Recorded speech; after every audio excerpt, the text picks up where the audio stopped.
അയക്കുന്ന message screenshot. നമസ്കാരം. ഞാനോട് ചോദിക്കാൻ ഇന്നുള്ളത് വാഴക്കാട് പഞ്ചായത്തിലെ തിരുവാലൂരാണ്. പ്രദേശത്തെ പരിസ്ഥിതി ജൈവ വൈവിധ്യങ്ങളുടെ കലവറയായ മുടക്കോഴി മലയിലെ അനധികൃത ഖനനമാണ് ഈ നാട് നേരിടുന്ന വലിയ ഒരു പ്രതിസന്ധി.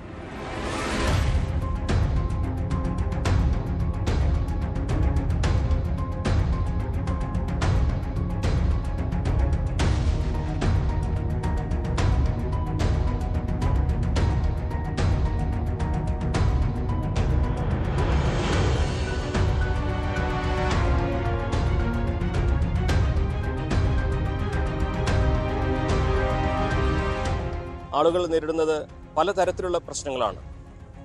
അവർ തന്നെ നമ്മോട് അതെല്ലാം തന്നെ വിശദീകരിക്കും. നമുക്ക് അവരിലേക്ക് പോകാം. ഈ വാഴക്കാട് പഞ്ചായത്തിലെ തന്നെ ഏറ്റവും വലിയ ഒരു ഖനന മേഖലയായിട്ട് ഈ മുടക്കോഴി മലയിലെ ചെങ്കൽ പ്രദേശം മാറിക്കഴിഞ്ഞിട്ടുണ്ട്. എന്തെല്ലാം പ്രശ്നങ്ങളാണ് ഈ നാട് ഇതേ തുടർന്ന് നേരിടുന്നത്? വാഴക്കാട് ഗ്രാമപഞ്ചായത്തിലെ മലനിരകളിൽ ഏറ്റവും വലിയ ഒരു മലനിരയാണ് ഈ മുടക്കോഴി മല എന്ന് പറയുന്നത്. ഈ ഗ്രാമപഞ്ചായത്തിലെ 4 വാർഡുകൾ കണ്ണത്തുംപാറ, അതുപോലെ തന്നെ ചെറുവായൂർ, ചീനി ബസാർ, മൂഞ്ഞിക്കര വാർഡുകളാൽ ചുറ്റപ്പെട്ട് കിടക്കുന്ന ഒരു മലനിരയാണിത്. ഒരുപാട് പ്രകൃതി വിഭവങ്ങളുള്ള, അതുപോലെ തന്നെ പക്ഷികളും അതുപോലെ നമുക്ക് വളരെ റെയറായി കാണുന്ന ജീവജാലങ്ങളൊക്കെയുള്ള ഔഷധ സസ്യങ്ങളുള്ള ഒരു മലനിരയാണ്. അപ്പോൾ ഈ സസ്യജാലങ്ങളും അതുപോലെ തന്നെ ജീവജാലങ്ങളും ഒക്കെ വലിയ നാശം നേരിടുന്ന വിധത്തിലാണ് ഇപ്പോൾ ഇവിടെ ഖനനം നടന്നുകൊണ്ടിരിക്കുന്നത്. ഏകദേശം 14 ഏക്കർ വസ്തുവിലാണ് ഇപ്പോൾ അനുമതി വാങ്ങിയിട്ടുള്ളത്. 5 ഏക്കറോളം വസ്തു ഖനനം ചെയ്യുന്നതിന് വേണ്ടിയിട്ടാണ് അനുമതി വാങ്ങിയിട്ടുള്ളത്. ഈ ഖനനം നടക്കുന്നത് മൂലം ഇവിടുത്തെ പ്രദേശവാസികൾ അനുഭവിക്കുന്ന പ്രശ്നങ്ങൾ എന്ന് പറയുന്നത്, ഒന്ന്, ഇവിടുത്തെ ആവാസ വ്യവസ്ഥ പാടെ തകിടം മറിയുകയാണ്. അതോടൊപ്പം തന്നെ ഇതിൻ്റെ തൊട്ടടുത്ത് അഡ്ജസൻ്റായിട്ട് ഒരുപാട് ഉടമസ്ഥരുണ്ട്. അവരുടെ സ്വത്തിനും ജീവനും വലിയ ഭയപ്പാട് ഉളവാക്കുന്ന വിധത്തിലാണ് ഇപ്പോൾ ഇവിടെ ഖനനം നടക്കുന്നത്. ഈ ഖനനം നടക്കുന്ന സമയത്ത് ഇതിന് അനുമതി കൊടുക്കുന്ന ഉത്തരവാദിത്തപ്പെട്ട ഉദ്യോഗസ്ഥർ നിഷ്കർഷിക്കുന്ന ചില നിബന്ധനകളുണ്ട്. ആ നിബന്ധനകൾ പാടെ വയലേറ്റ് ചെയ്തുകൊണ്ട്, ഒന്നും പാലിക്കാത്ത വിധത്തിൽ, തങ്ങൾക്ക് ഇച്ഛിക്കുന്ന വിധത്തിൽ ആണ് ഇപ്പോൾ ഈ ഖനനം നടത്തുന്ന ആളുകൾ അവിടെ കാര്യങ്ങൾ മുന്നോട്ട് കൊണ്ടിരിക്കുന്നത്. ഇതിൽ അനുവാദം, അതാണ് ഇതിൻ്റെ ഏറ്റവും വലിയൊരു പ്രശ്നം. ഈ സ്ഥലത്ത് വന്ന് ഇവിടുത്തെ പ്രദേശവാസികളായ ആളുകളുടെ ഗ്രീവിയൻസസ്, അവരുടെ ഗ്രീവിയൻസസ് എന്താണ് എന്ന് പരിശോധിക്കാനോ അതിൻ്റെ യാഥാർത്ഥ്യം മനസ്സിലാക്കാനോ മുതിരാതെ, ഒരു ഫിസിക്കൽ വെരിഫിക്കേഷൻ പോലും നടത്താതെയാണ് ബന്ധപ്പെട്ട അധികാരികൾ പണത്തിൻ്റെ പുറത്തും സ്വാധീനത്തിൻ്റെ പുറത്തും അധികാര ഭീഷണികൾക്കൊക്കെ വഴങ്ങിക്കൊണ്ട് ഇവർക്ക് അനുമതി കൊടുക്കുന്നത്. നമുക്കറിയാം, ഇവിടെ നേരത്തെ അസസ്മെൻ്റ് അതോറിറ്റി 2024 ഒരു ജഡ്ജ്മെൻ്റ് ഉണ്ട്. ആ ജഡ്ജ്മെൻറ്റിൽ പറഞ്ഞ ഒരുപാട് കാര്യങ്ങളുണ്ട്. അന്ന് ഇവിടെ സമരസമിതിയുടെ ആളുകൾ തന്നെ നേരിട്ട് തിരുവനന്തപുരത്ത് പോയി, ഷെരീഫും അതുപോലെ തന്നെ ജമാലും അടക്കമുള്ള ആളുകൾ തിരുവനന്തപുരത്ത് പോയി അസസ്മെൻ്റ് അതോറിറ്റിയുടെ മുന്നിൽ ചില കാര്യങ്ങൾ, വസ്തുനിഷ്ഠമായ തെളിവുകൾ സഹിതം സമർപ്പിച്ചിട്ടുണ്ടായിരുന്നു. അത് പരിശോധിച്ചതിന് ശേഷം ഇവിടെ ഇനി മേലിൽ അനുമതി നൽകുന്ന പക്ഷം ബന്ധപ്പെട്ട അധികാരികൾ താഴെ പറയുന്ന ചില കാര്യങ്ങൾ കൂടി പരിഗണിക്കണമെന്ന് പറഞ്ഞ് അതിൽ സൂചിപ്പിച്ചിട്ടുള്ള കാര്യങ്ങളൊന്ന്, ഇവിടുത്തെ കൃത്യമായ ഡ്രൈനേജ് സിസ്റ്റം. കാരണം ഏതെങ്കിലും വിധത്തിൽ ഈ ഖനന മേഖലയിൽ നിന്ന് മലവെള്ളപ്പാച്ചിലോ മറ്റോ ഉണ്ടാവുകയാണെങ്കിൽ അതവിടെ നിന്നോട്ടെ, അവർക്ക് അത്ര തിരക്കില്ല. ലോറി ഇവിടേക്ക് പോകുന്ന ലോറിയാണ്, അത് അവിടെ കട്ടെ, കുഴപ്പമില്ല. കാരണം എന്താ വെച്ചാൽ അവർ അത്ര വലിയ തിരക്കിട്ട് പോകേണ്ട കാര്യമൊന്നുമില്ല. അപ്പോൾ ഇതിൽ പറയുന്നൊരു കാര്യം, ഇവിടുത്തെ ഏതെങ്കിലും വിധത്തിൽ മലവെള്ളപ്പാച്ചിലോ കാര്യങ്ങളോ ഉണ്ടാവുകയാണെങ്കിൽ അതിൽ നിന്ന് ആളുകളെ രക്ഷിക്കാൻ ഉതകുന്ന വിധത്തിൽ കൃത്യമായ ഡ്രൈനേജ് സിസ്റ്റം ഇവിടെ കൊണ്ടുവരണമെന്ന് അന്ന് നിഷ്കർഷിച്ചിട്ടുള്ളതാണ്. അതുപോലെ തന്നെ ഇത് വളരെ നിങ്ങൾക്കറിയാവുന്നതാണ്, ഈ റോഡിൻ്റെ വിഡ്ത്ത് എന്ന് പറയുന്നത് വളരെ കുറഞ്ഞ 3-3.5 മീറ്റർ വിഡ്ത്തുള്ള റോഡാണ്. ഈ റോഡിലൂടെ ഇത്തരത്തിൽ ഭാരം, ഇപ്പോൾ ആ ലോറി നിങ്ങൾ കണ്ടു, ആ ലോറിയിൽ ഏകദേശം പോലീസ് അധികാരികളും അതുപോലെ തന്നെ മറ്റുള്ള ബന്ധപ്പെട്ട അധികാരികൾ നിഷ്കർഷിച്ചിട്ടുള്ള ആ ടണ്ണേജിലല്ല ഇവിടെ നിന്ന് ഭാരം കയറ്റി പോകുന്നത്. അത്രയും കണക്കിലധികം അനുവദനീയമായ അളവിലധികം ഭാരം കയറ്റി പോകുന്നത് കൊണ്ടാണ് ഈ റോഡ് ഇപ്പം 3 വർഷമായിട്ടുള്ളൂ ഈ റോഡ് പൂർണ്ണമായ നിലയിൽ ഗതാഗത യോഗ്യമാക്കിയത്. ഏകദേശം 10-12 ലക്ഷം രൂപ ചെലവിട്ട് പഞ്ചായത്തും അതുപോലെ തന്നെ MLA ഫണ്ട് ഉപയോഗിച്ച് നിർമ്മിച്ചിട്ടുള്ള റോഡാണ്. ഇപ്പം 3 വർഷമാകുന്നതിന് മുമ്പ് തന്നെ ഈ റോഡ് പാടെ തകർന്നിരിക്കുകയാണ്.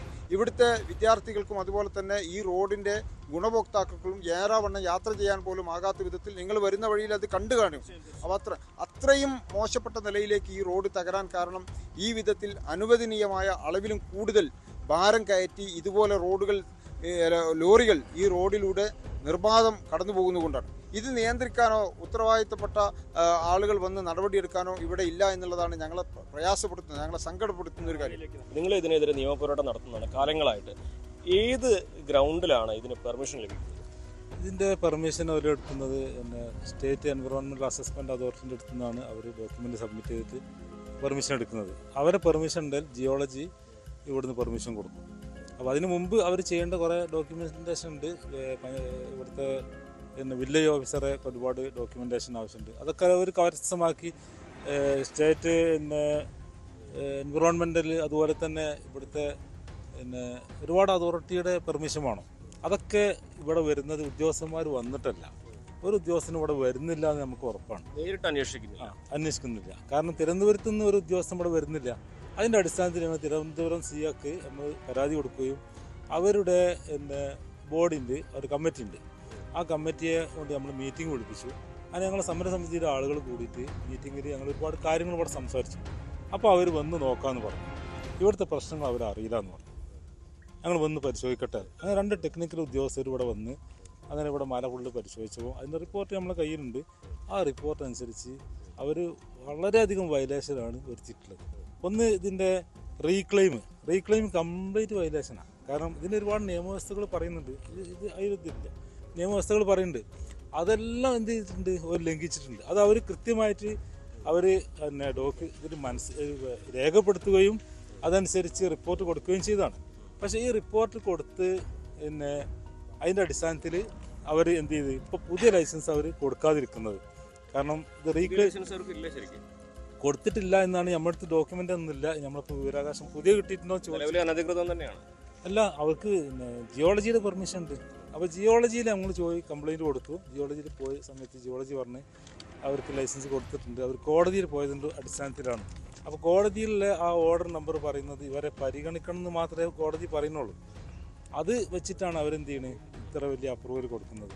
അത് മാത്രമല്ല, ജിയോളജിയിൽ ഒരു NOC വേണമെന്ന് നിർബന്ധമുണ്ട്. കാരണം ഒരുപാട് ഇൻസിഡൻറ്റുകൾ സംഭവിച്ച മലയാണ്. അപ്പോൾ അതുകൊണ്ട് തന്നെ ഈ ജിയോളജി NOC വേണമെന്ന് നിർബന്ധം വെച്ചിട്ടുണ്ട്. ഞങ്ങൾ കളക്ടറേറ്റ് ക്രൈസിസ് മാനേജ്മെൻറ്റിൻ്റെ അവിടെ പോയിട്ട് ഇവിടെ NOC കൊടുക്കുന്ന അന്വേഷിച്ചു. അപ്പോൾ NOC ഒരാൾക്ക് കൊടുത്തിട്ടുണ്ട്, പക്ഷേ അത് വെട്ടുന്ന ആളെ പേരിലല്ല, വേറെ ആളെ പേരിൽ. അപ്പോൾ എന്താ വെച്ചാൽ വെട്ടുന്ന ആളെ പേരിലാണ് കൊടുക്കേണ്ടത്. അപ്പോൾ തെറ്റിദ്ധരിപ്പിച്ചിട്ടാണ്. ഞങ്ങൾ ജിയോളജിയിൽ പോയിട്ട് ഡോക്യുമെൻറ്റുകൾ ചോദിച്ചാൽ NOC ഞങ്ങൾക്ക് തന്നില്ല. ഉണ്ടെന്ന് അവർ പറയുന്നുണ്ട്, ഞങ്ങൾക്ക് തന്നിട്ടില്ല. വിവരാവകാശം കൊടുത്ത ഡോക്യുമെൻറ്റുകൾ വരെ അയച്ചു എന്ന് അവരെ രേഖയിലുണ്ട്, പക്ഷേ എനിക്ക് കിട്ടിയിട്ടില്ല. ഞാൻ എൻ്റെ പേരിലാണ് കൊടുത്തത്. അപ്പോൾ എന്ന് വെച്ചാൽ ഇതിലൊക്കെ ഒരു കബളിപ്പിക്കലുണ്ട്. അധികൃതരുടെ പിന്തുണ അവർക്ക് ലഭിക്കുന്നു. തീർച്ചയായിട്ടും പ്രശ്നം മനസ്സിലാക്കാതെയാണ്. അതെ, ഇപ്പോൾ അതിൻ്റെ വേറെ നിയമവശം 50 ഇപ്പോൾ നിലവിൽ 50 മീറ്റർ ചുറ്റളവിൽ വീടുണ്ടെങ്കിൽ കൊടുക്കരുതെന്നാണ്. ആ വീട്ടുകാർക്ക് പ്രയാസം ഉണ്ടെങ്കിൽ കൊടുക്കരുതെന്നാണ്. പക്ഷെ ഇവിടെ ഇപ്പോൾ ഒരു ST കുടുംബമാണ് ഇദ്ദേഹത്തെ കുടുംബങ്ങളൊക്കെ താമസിക്കുന്നത് ഈ മലയിലാണ്. അപ്പോൾ ഒരു 50 മീറ്ററിൻ്റെ ഉള്ളിലേ ഉണ്ടാവും.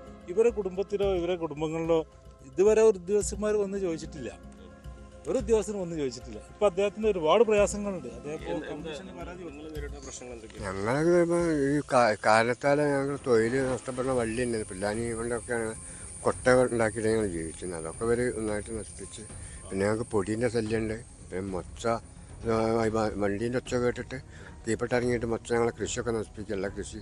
ഇപ്പം ഞങ്ങൾക്ക് കാടുമില്ല നാടുമില്ലാത്ത രീതിയിൽ ഉപജീവനം മുഴുവൻ ഈ കാട്ടുന്നുള്ള നിങ്ങൾ SC/ST കമ്മീഷനൊക്കെ പരാതി കൊടുത്തിട്ട് എന്താ അവർ പറയുന്നത്? ഇപ്പോൾ ഒരു കളക്ടറോട് അന്വേഷിക്കാന്നാണ് പറഞ്ഞത്. തീരുമാനമായിട്ടില്ല. നിങ്ങൾ ഈ ക്വാറിയുടെ ഉടമകളോ അത് ചെയ്യുന്നവർ നിങ്ങളെ പേടിപ്പിക്കുകയോ അങ്ങനെ എന്തെങ്കിലും ചെയ്യാറുണ്ടോ? അവർ നിങ്ങൾക്ക് വരുന്ന നഷ്ടങ്ങൾക്ക് എന്തെങ്കിലും നഷ്ടപരിഹാരം തരാം? ഒന്നും പറഞ്ഞിട്ടില്ല. എനിക്കിപ്പോൾ എന്താ പറയുക, എൻ്റെ മോക്കാണ് ചെവിന് ഈ വണ്ടീൻ്റെ ഒച്ചോട്ട് ചെവിക്ക് ഇതില്ല ഓപ്പറേഷൻ ഉണ്ട്. പിന്നെ ആസ്മേൻ്റെ ആളെ പൊടി അങ്ങനത്തെ ഉള്ളതുണ്ട് ഞങ്ങൾക്ക്. ഞങ്ങൾ ഇതിന് താന്നിട്ട് അമ്പലത്തിൻ്റെ തറയിറക്കം പറ്റിപ്പോയി. നിങ്ങൾ കാലങ്ങളായി താമസിക്കുന്ന സ്ഥലമാണ് ഇപ്പോൾ നഷ്ടമായിക്കൊണ്ടിരിക്കുന്നത് അല്ലേ? എന്താണ് ഇതിൻ്റെ ഒരു ഈ ഓരോ പ്രദേശത്തും അതിൻ്റെതായ ജൈവവൈവിധ്യങ്ങളും സംരക്ഷിച്ചിട്ടാണ് എന്ത് സംരംഭം തുടങ്ങാവൂ എന്നൊക്കെയാണ്. പക്ഷെ അതിനെ പൂർണ്ണമായും തുടച്ചു നീക്കുന്ന തരത്തിലല്ലേ? ഒന്നാമത് ഇതെന്താ വെച്ചാൽ ഭരണാധികാരികളാണ് ഇതിന് സപ്പോർട്ട് ചെയ്യുന്നത്. കാരണം ജിയോളജി വകുപ്പ് മുതൽ എല്ലാ സർക്കാർ മേലുള്ള സംവിധാനങ്ങളും അനുമതി കൊടുത്തിട്ടാണിത്. സാധാരണക്കാരൻ്റെ സ്വത്തിനോ ജീവനോ ഒരു വിലയും കൽപ്പിക്കില്ല. കാരണം നിരവധി സമരങ്ങൾ ഇപ്പോൾ ഇതിന് ഇതനുസരിച്ച് വർഷങ്ങളായിട്ട് തുടങ്ങിയിട്ടുണ്ട്. 2018 നമ്മളൊരു പ്രളയം കേരളത്തിൽ വന്നപ്പോൾ ആ പ്രദേശത്ത് നിന്ന് 50ഓളം ആളുകളാണ് മാറ്റി പാർപ്പിച്ചത്. കാരണം അതിൻ്റെ ഈ വെള്ളം താന്നതുകൊണ്ട് അതിൻ്റെ അടി കൂടെ വലിയൊരു നീരുറവ വലിയൊരു തോടായിട്ട് വന്നിട്ടത് ഫോട്ടോ ഒക്കെ എടുത്ത് വന്നതാണ്. അപ്പം തന്നെ ഇവിടുന്ന് പഞ്ചായത്തിൻ്റെയും മറ്റുള്ള ഭാഗത്തു നിന്നും വില്ലേജ് ഓഫീസറൊക്കെ വന്നിട്ട് ഈ പ്രദേശത്തുള്ള ആളുകൾ മാറി പാർക്കണം എന്ന് പറഞ്ഞതിൻ്റെ അടിസ്ഥാനത്തിൽ നമ്മൾ 50 ആളുകളെ മറ്റൊരു സ്ഥലത്തേക്ക് മാറി പാർപ്പിച്ചത് ഈ പ്രദേശത്താണ്. അതുപോലെ തന്നെ ഭൂപ്രകൃതിക്ക് ഇപ്പോൾ നമ്മളെ ഈ നാട്ടിൽ പറ്റാത്ത വെള്ളമുള്ളൊരു പ്രദേശമാണ് ഞങ്ങളെ. ഒരു കാലത്തും വെള്ളം പറ്റാത്ത സ്ഥലമാണ് ഇവിടെ ഞങ്ങളെ മാട്ടുവറ ഏരിയയും. അതിനൊക്കെ കാരണം ഈ മല നിലനിന്ന് ഈ മല കുടിക്കുന്ന വെള്ളം സംഭരിച്ചിട്ട് താഴെ പ്രദേശത്തുകൂടെ പോരുകയാണ്. ഇത് നഷ്ടപ്പെട്ടു പോയാൽ ഒന്നും ഉണ്ടാവില്ല. മലയും കാടും മൃഗങ്ങളും അതുപോലത്തെ എല്ലാതും നഷ്ടപ്പെട്ടു പോവുക. അതുകൊണ്ട് ശക്തമായ രീതിയിലുള്ള നടപടി ഇതിൻ്റെ ഭാഗത്ത് നിന്ന് വരണം. അതാണ് ഈ പ്രദേശവാസികളും നമുക്ക് പറയാനുണ്ട്. എന്താണ് വലിയ പ്രതിസന്ധിയല്ലേ നേരിടുന്നത്? വലിയ പ്രതിസന്ധിയിലാണ്. പ്രതിസന്ധിയൊക്കെ പറഞ്ഞ മാതിരിയുള്ള വലിയ ഭീഷണിയിലാണ് പിന്നെ ഈ മുടക്കൈമല കള്ളത്തിനുകൊണ്ട് നടന്നുകൊണ്ടിരിക്കുന്നത്. അത്ര പറയുന്നത് ഇവരൊക്കെ പറഞ്ഞ രീതിയിൽ തന്നെ ഇതിൽ ഏറ്റവും ഈ സ്ത്രീകളാണ് ശരിക്കും ഇതിൻ്റെയൊക്കെ ഒരു ദുരിതം അനുഭവിക്കുന്നുണ്ടാവുക. അവർ ഈ സമരപന്തലുണ്ട്. കാര്യം ഉമ്മ എന്താണ് ഉമ്മ നിങ്ങളൊക്കെ ഞങ്ങളെ പ്രശ്നം വെച്ചാൽ ഇവിടെ നിൽക്കാൻ കഴിയാത്ത അവസ്ഥ. നേരം വെളുക്കോളും ഇന്നലൊക്കെ രാത്രി 12 വരെ വണ്ടി പോയിന്. ഒരു വട്ടം മതിൽ പൊട്ടിപ്പോൾ ലോൺ എടുത്താണ് മതിലൊക്കെ കിട്ടി. ഓരോട് എന്ത് പറഞ്ഞോലും ഇതില്ല. റേസലിൽ വെറുതെ ഞങ്ങൾ പറഞ്ഞിന്. എല്ലാ തലത്തും ഞങ്ങൾ ഇറങ്ങി. ഞാനൊരാളെ പറഞ്ഞു, ഞാൻ അന്ന് എഴുതിയെടുക്കുന്നു പറഞ്ഞിന്. ഞാൻ ആ റോഡിന് നടുകൂടെ സ്ഥലം കൊടുത്ത് നാട്ടുകാർ ഒന്ന് ചോദിച്ചോ കൊടുത്താൽ അത് പിറ്റേ എപ്പം വേണേൽ വില്ലേജ് ഓഫീസിലാക്കാം. ഇത് കൊണ്ടു കൊടുത്താൽ ബ്ലോക്കാക്കാം. പിന്നെ നമ്മൾ നയിച്ചു നിന്ന ആൾക്കാർ നമ്മൾ ബുദ്ധിമുട്ടാക്കാൻ പറ്റില്ല. ഈ പിഞ്ച് മക്കളെ ഇതൊക്കെ എണ്ണം കുറഞ്ഞിട്ടുണ്ടെങ്കിൽ ഓലാരം കൊണ്ടു തരുമോ? പിന്നെ മക്കൾ പോണ മക്കളൊക്കെ വണ്ടി അവിടെ തടഞ്ഞു വെക്കുക. 16-ാം വാർഡിൽ ഇത് 15-ാം വാർഡില്ല. ഇന്നൊന്നല്ല ഈ കഷ്ടപ്പാട് അനുഭവിക്കുന്നത്. എന്തെങ്കിലും തീരുമാനങ്ങൾ ഉണ്ടാക്കുക. അല്ലെങ്കിൽ സ്റ്റേഷനിൽ നിന്ന് പെർമിറ്റ് വാങ്ങിയിട്ട് ഞങ്ങൾ കോർത്ത് കൊടുത്തോളാം. പെണ്ണുങ്ങളെ ഞാൻ കുട്ടികളാം. റോഡ് ബ്ലോക്കാക്കൽ നിർബന്ധം. എന്തിനാക്കിയെന്ന് വെച്ചാൽ മുന്നിലിൻ്റെ ഇട്ടോളി കുഴപ്പമില്ല. ഞാൻ ഏതായാലും പോകാനായി തുടങ്ങി. പിന്നെ ഞാനൊരു ഉദ്ദേശത്തിന് ഇറങ്ങി. അവിടെ അവരോട് വർത്താനം പറയില്ല എന്ന് പറഞ്ഞതാണ്. അപ്പോൾ അതുകൊണ്ട് ഇവലൊക്കെ മക്കൾ ഓളെ മതിയിലൊന്ന് പോയി നോക്കി കാണണമെങ്കിൽ ഞങ്ങളെ മതി ഇത് എത്ര ഉറുപ്പ്യ കൊടുത്തിട്ട് ഈ പറമ്പ് വാങ്ങി നാട്ടുകാർക്ക് ഒരു ഓട്ടോറിക്ഷ കൊണ്ടുപോകാൻ വേണ്ടിയിട്ടാണ് ഞങ്ങൾ കൊടുത്തത്. അന്ന് വക്കറാക്കിയും പിന്നെ നമ്മളെ ബേലൈതനും പിന്നെ ഇപ്പോൾ മേശരിയും വന്നിട്ടാണ് നമ്മളെ മെമ്പർ. ഞാൻ വാക്കാലെ കൊടുത്താ എടീ റോഡ് ഉണ്ടാക്കേണ്ടി വെച്ച് ഉണ്ടാക്കണം, മയ്യത്ത് കുലുങ്ങാതെ പോകണം. അതുകൊണ്ട് ഞാൻ കൊടുത്തതാണ്. അല്ലാതെ ഞാൻ ഓലോട് പൈസ വാങ്ങിയിട്ടോ പഞ്ചായത്തിന് ഒപ്പിട്ടിട്ടോ ഒന്നുമല്ല ഞാൻ കൊടുത്തു. ചെയ്തതാണ്. എനിക്ക് കിടന്നുറങ്ങാൻ സുഖമില്ല. ഈ നിലയ്ക്ക് രാത്രി പാതിരാവുള്ളൂ. ഇവരെ എത്ര പ്രാവശ്യം മെനിയാന്നാൻ തടുത്തുന്നു വണ്ടി. ഈ മക്കൾ ഒരു കോഴിനെ പോറ്റാൻ വയ്യ, ആടിനെ പോറ്റാൻ വയ്യ, മനുഷ്യന് ജീവിക്കാൻ വയ്യ. എത്ര കോഴികളെ വണ്ടിയിൽ നിന്ന് കൊടുക്കുന്നത്? ഓല് കല്ല് കൊണ്ട് കഴിച്ച് നമുക്കെന്താ കാര്യം? നമ്മൾ വരണ്ടാക്കാൻ തേക്കി ആവശ്യത്തിനൊക്കെ വേണം. ഓർക്ക് ഞമ്മൊക്കെ വരെ വേണം. ഇത് കണക്കിലേറെ ഇത് കൊണ്ടുപോകേണ്ട ആവശ്യമൊന്നുമില്ല. ഇവിടുത്തെ ആൾക്കാരെ ജീവിതം മുടക്കിയിട്ടാണ് പലർക്കും വീടുണ്ടാക്കി കൊടുക്കണേ. അപ്പം ഇത് വെച്ചാൽ ഞങ്ങൾക്ക് ഇവിടെ ജീവിക്കണ്ടേ? റോഡിൻ്റെ വക്കല്ലേ? ഈ പിഞ്ചു മക്കളായിട്ട് ഇത്ര വീതിയുള്ളൂ. ഒരു 2 വന്നിട്ട് ആ റോഡുമ്മ പോയിട്ട് ഓളം മതിൽ പൊട്ടിയതാണെങ്കിൽ ഇപ്പം പണി കഴിച്ച് ഓളം പിയാപ്പളി എൻ്റെ മാനും കടമാക്കി മതിൽ കെട്ടിയാണ് പോയിട്ടുള്ളൂ. അറിയോ? നമ്മൾ കഷ്ടപ്പെടുന്ന വെച്ചില്ല. ഇതിലെന്താ തീരുമാനങ്ങൾ ഉണ്ടാക്കാം. മതിൽ പൂർണ്ണമായി പൊട്ടീന്. പിന്നെ മക്കൾക്ക് അവിടെ നിൽക്കാനും കഴിയില്ല. ബുദ്ധിമുട്ടാണ്. കയ്യില് വണ്ടി വെക്കാതെ അങ്ങനെ പോവുകയാണ്. അത് വല്ലാത്ത ഇടങ്ങാറാ. അവരെ ഒന്നും എതിർക്കൂല. അവര് സ്പീഡ് പോവുകയും ചെയ്യും. ഞങ്ങൾക്ക് മക്കളല്ല ഞങ്ങൾ വലുത്. മക്കൾക്ക് വേണ്ടിയാണ് ഞങ്ങൾ ജീവിക്കണത്. അപ്പൊ ഇങ്ങനെ കൂടെ ആയതുകൊണ്ട് ഒന്നും ചെയ്യാനൊന്നും ഇപ്പൊ ഇവരൊക്കെ പലതും പറയുന്നുണ്ട്. മക്കൾക്ക് റോട്ടുമൊക്കെ ഇറങ്ങാനാണ് കഴിയില്ല. പേടിയാണ്. വണ്ടി വെക്കാതെ എങ്ങനെ പോവാണ് അങ്ങോട്ടും ഇങ്ങോട്ടും. ഈ മക്കളൊക്കെ ഇറങ്ങി പോവാണ്. ചെറിയ പൈതങ്ങളല്ലേ. വല്ലാത്ത ബുദ്ധിമുട്ടാണ് ഇപ്പൊ അതിനോണ്ടേ. പൊടിപാടാനും ഭയങ്കര അതാണ് വല്ലാത്ത ബുദ്ധിമുട്ടാണ്. ഹോസ്പിറ്റലായിട്ട്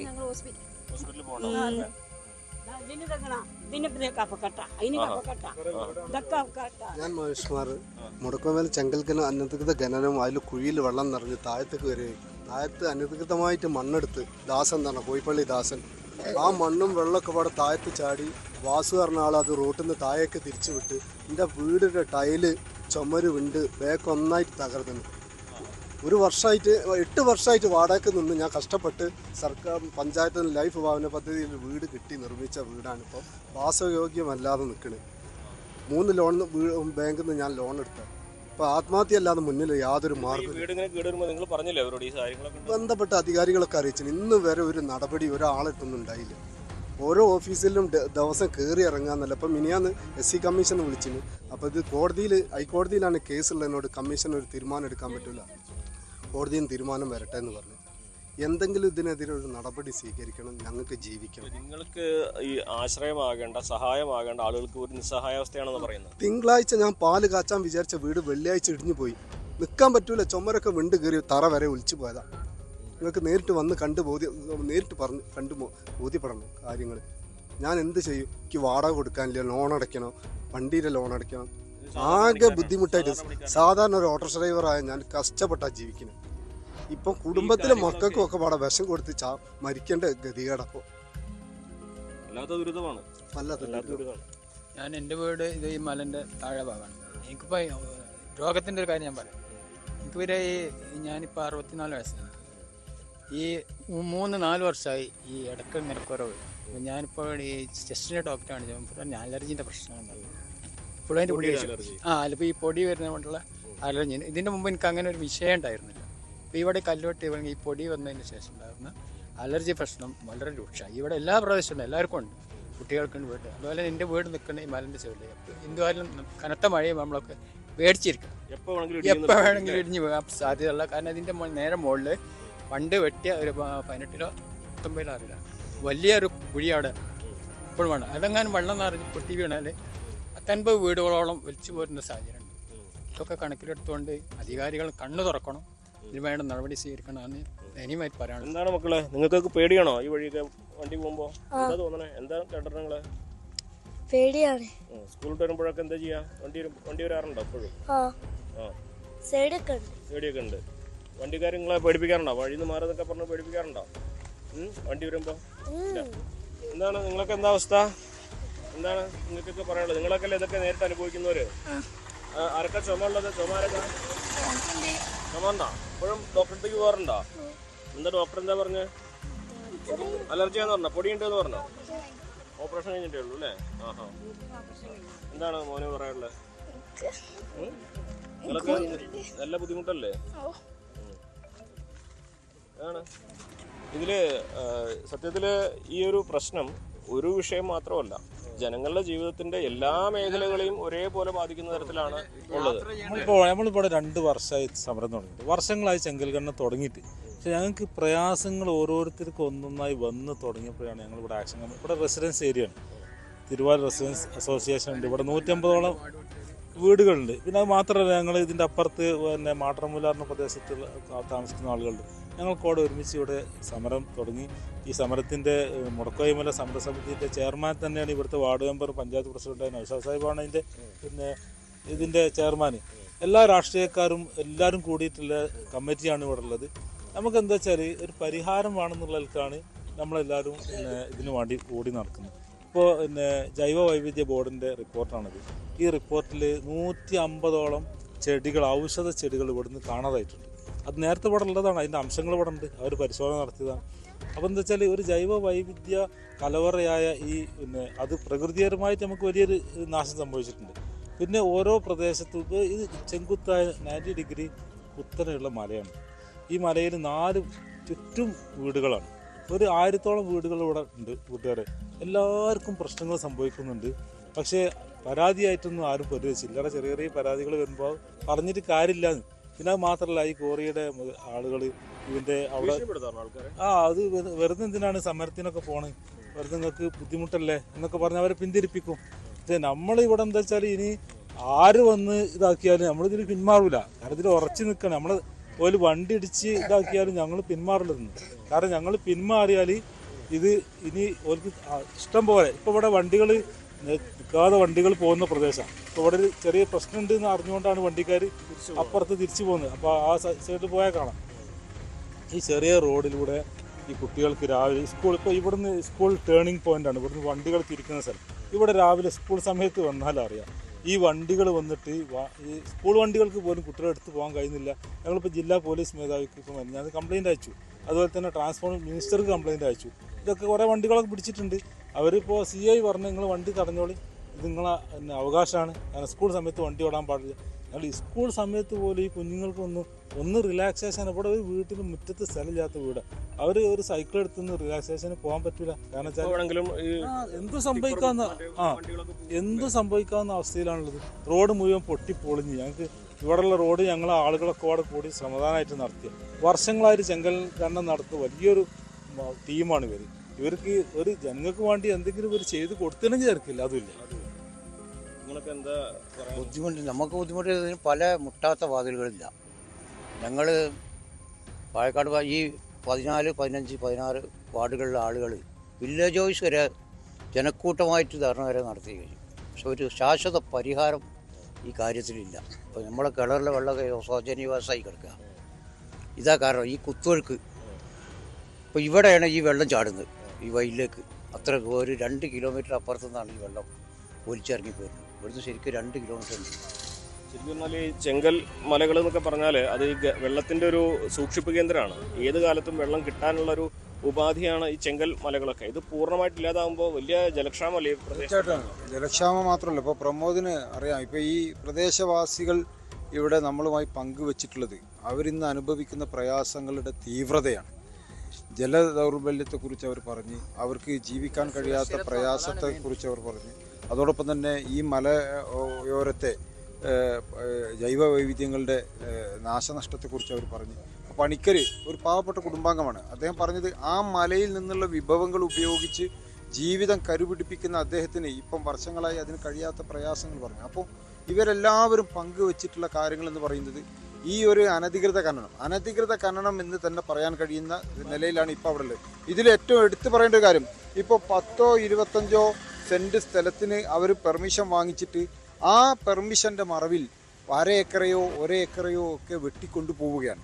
ഇപ്പം ഒരു ഏക്കർ ഭൂമിയാണ് മൈനിങ്ങിന് വേണ്ടിയിട്ട് അവർക്ക് പെർമിഷൻ ലഭിക്കുന്നതെങ്കിൽ ആ പെർമിഷൻ്റെ മറവിൽ 2 ഏക്കറയോ 3 ഏക്കറയോ ഇവർ ഖനനം ചെയ്തു പോവുകയാണ്. ആരും അളക്കാൻ പോയിട്ട് ഈ പെർമിഷൻ കൊടുത്താൽ ഈ പ്രദേശത്ത് ഇത് ഏത് വിധത്തിൽ ഇത് ദോഷകരമായി ബാധിക്കുമെന്നുള്ള ഒരു പ്രൈമറി ലെവൽ പഠനത്തിന് പോലും ബന്ധപ്പെട്ട അധികാരികൾ തയ്യാറാകാതെ, ഒരു ഫിസിക്കൽ വെരിഫിക്കേഷൻ നടത്താതെയാണ് ഈ കാര്യം അത്രയും ചെയ്തുകൊണ്ടിരിക്കുന്നത്. അപ്പം ഈ ചെങ്കൽ കോറി മാഫിയക്ക് അനുകൂലമായ നിലപാട് സ്വീകരിക്കുകയാണ്. അത് അവരിൽ നിന്ന് പലവിധത്തിലുള്ള ആനുകൂല്യങ്ങൾ പറ്റിയിട്ടാണ് ഉദ്യോഗസ്ഥരടക്കമുള്ള ആളുകൾ ഇത് ചെയ്തു. ഇപ്പോൾ ഗ്രാമപഞ്ചായത്ത്, ഞാൻ പഞ്ചായത്ത് പ്രസിഡന്റാണ്, ഗ്രാമപഞ്ചായത്ത് ബോർഡ് യോഗം ചേർന്ന് ഈ വിഷയത്തിൽ പ്രദേശവാസികളുടെ ഒരു റെപ്രസെൻറ്റേഷൻ്റെ പുറത്ത് നമ്മൾ പ്രത്യേക യോഗം വിളിച്ചു ചേർത്ത് പ്രത്യേക ഗ്രാമസഭ നടന്നു. അതിനുശേഷം ബോർഡിൽ ഈ വിഷയം വന്നു, ബോർഡ് തീരുമാനമെടുത്തു. ഒരു നിലക്കും ഇവിടെ അനുമതി കൊടുക്കാൻ പാടില്ല എന്ന് പ്രാദേശിക ഭരണകൂടം പ്രദേശത്തെ ജനങ്ങളുടെ താല്പര്യത്തിനനുസൃതമായ ഒരു തീരുമാനമെടുത്തപ്പോൾ ആ തീരുമാനത്തിന് പോലും യാതൊരു നിലയും വിലയും കൽപ്പിക്കാത്ത വിധത്തിലാണ് ഇപ്പോൾ ജിയോളജി അടക്കമുള്ള ബന്ധപ്പെട്ട അധികാരികൾ ഇപ്പോൾ അനുമതി കൊടുത്തിട്ടുണ്ട്. എങ്ങനെയാണ് ഇപ്പോൾ ഇതിന് മുന്നോട്ട് പോകുന്നത്? തീർച്ചയായിട്ടും ഞങ്ങളാലാവുന്ന വിധത്തിൽ ഇതിനെ പ്രതിരോധിച്ചുകൊണ്ട് മുന്നോട്ട് പോകും. ഇവിടുത്തെ ജനങ്ങളുടെ പിന്തുണ, അതോടൊപ്പം തന്നെ ഈ പ്രദേശവാസികൾ എല്ലാവരും ആണെന്നോ പെണ്ണെന്നോ വ്യത്യാസമില്ലാതെ എല്ലാവരും ഈ സമരസമിതിയുമായി സഹകരിച്ച് മുന്നോട്ട് പോകുന്നുണ്ട്. ഇപ്പോൾ ഇവിടെ ഞാൻ മനസ്സിലാക്കിയൊരു കാര്യം, നേരത്തെ ആ സ്ത്രീ പറഞ്ഞൊരു കാര്യം പ്രമോദ് മനസ്സിലാക്കേണ്ട ഒരു കാര്യം എന്താണെന്ന് വെച്ചാൽ, രാവും പകലും ഭേദമില്ലാതെ ഇന്നിപ്പോൾ അവധി ദിവസമാണ്, പ്രമോദിൻ്റെ സാന്നിധ്യം നമ്മളിവിടെ നിൽക്കുന്ന ഈ അവധി ദിവസത്തിലും ഇവിടെ നിർബാധം കല്ലുമായി ലോറി കടന്നു പോവുകയാണ്. അതുപോലെ തന്നെ രാത്രി ഇന്നലെ 9 മണിക്ക് ലോറി പോയി എന്ന് പറയുമ്പോൾ രാവെന്നോ പകലെന്നോ വ്യത്യാസമില്ലാതെ നമ്മുടെ നാട്ടിൽ നിലനിൽക്കുന്ന നിയമവ്യവസ്ഥിതിയെ ചോദ്യം ചെയ്ത് അത് അപ്പാടെയും ലംഘിച്ചുകൊണ്ടാണ് ഇന്ന സമയം മുതൽ ഇന്ന സമയം വരെ ഈ ഗുഡ്സ് അത് പാടുള്ളൂ എന്നുള്ള നിയമം നിലനിൽക്കുന്ന ഒരു നാട്ടിലാണ്. അതൊന്നും തങ്ങൾക്ക് ബാധകമല്ല. അതിനൊക്കെ വെല്ലുവിളിച്ച് പുച്ഛിച്ച് അധികാരി വർഗത്തെ പോലും നോക്കുകുത്തിയാക്കി ഈ മാഫിയ ഈ വിധത്തിൽ കാര്യങ്ങൾ കൊണ്ടുപോയി. ഇത്തരത്തിലാണെങ്കിൽ ഈ ഒരു സമരപ്പന്തൽ ഇവിടെ നിന്ന് മാറ്റി മലപ്പുറത്തേക്ക് ഞങ്ങളിപ്പോൾ തീർച്ചയായിട്ടും ഞങ്ങൾ ഇതിൻ്റെ ഭാഗമായി വില്ലേജ് ഓഫീസിൻ്റെ മുന്നിലേക്ക് ഇത് പോയിട്ടുണ്ടായിരുന്നു.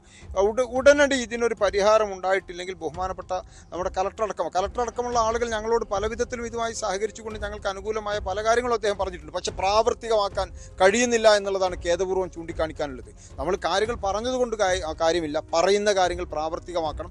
അത് പ്രാവർത്തികമാക്കാനുള്ള ഒരു നടപടി ബന്ധപ്പെട്ട അധികാരികളുടെ ഭാഗത്തു നിന്നുണ്ടായിട്ടില്ലെങ്കിൽ തീർച്ചയായും ഈ സമരം അവിടേക്ക് മാറ്റേണ്ട ഒരു സാഹചര്യത്തിലേക്ക് ഞങ്ങൾ എത്തിപ്പെടും. അതാണ് നാടിൻ്റെ ശബ്ദമാണ്, നാടിൻ്റെ ആവശ്യമാണിത്. ഒരു മേഖലയെ മുഴുവനായി തച്ചുടച്ച് ചൂഷണം ചെയ്ത് ഒരു വിഭാഗം മുഴുവൻ അവരുടെ ജീവിതവുമായി മുന്നോട്ട് പോകുമ്പോൾ ഇല്ലാതെയായി പോകുന്നത് ഇവിടുത്തെ പരിസ്ഥിതിയാണ്, ഇവിടുത്തെ സാധാരണക്കാരുടെ ജീവിതങ്ങളാണ്, നാളേക്ക് കരുതി വെക്കേണ്ട പരിസ്ഥിതിയുടെ അമൂല്യ സമ്പാദ്യങ്ങളാണ്. എന്താണെങ്കിലും അധികൃതർ ഈ വിഷയത്തിൽ ജനങ്ങൾക്കൊപ്പം നിൽക്കണം, അവർ പറയുന്നത് കേൾക്കണം, അവരുടെ പ്രശ്നങ്ങൾ മനസ്സിലാക്കണം, അതിന് പരിഹാരം കാണണം.